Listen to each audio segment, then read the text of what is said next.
Ngithanda ukuthi ke nginibingelele khona la ku Big Space. Sengiphinde ngabuya ke futhi nezindaba ke ithinte zedisk, indaba ke nje isematheni, hlala nami ngikuzele nazo.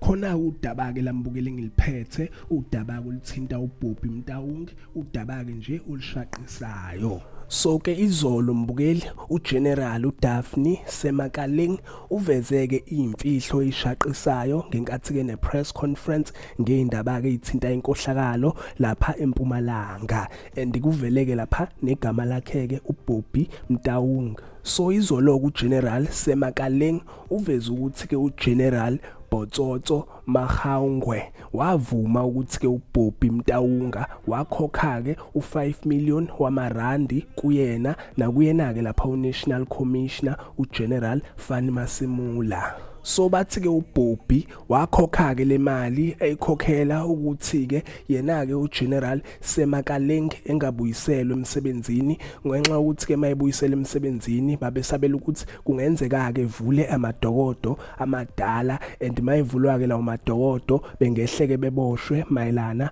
nokufa kwakhe ke lapha uJimmy Mohlala. So ke mbukeli uBobby Mtaunga uyathinteka ke lapha ecaleni elenzeka ke lapha ngo2009 enkathi ke kudutshulwa kubulawa yena kuJimmy Mohlala ngaphandle komuzi wakhe and wayebulawela ukuthi ke uexpose ke corruption eyayenzeka ke lapha mayelana neproject yokwakhiwa kweMbombela Stadium. So icala lakhe kuJimmy Mohlale lalithinta kama politician nabo ke lapha o businessman naye kuBobby kodwa kwabanzima ke for inkantolo ukuthi ke iprove ukuthi ke ngempela bayathinteka and ke uphenyo lagcina ke lingahambanga ngendlela icala lakhe kuJimmy Mohlala lagcina ke liphelela emoyeni. Nangu-ke uGeneral Semakaleng eveza ke lezi indaba njengoba ke siku2026 ukuthi ke uBobby uqeda ke lapha ukukhokhela ke yena ke lapha uGeneral wakhona ke lapha eMpumalanga kanjalo ke futhi naye ke uNational Commissioner uFani Masimula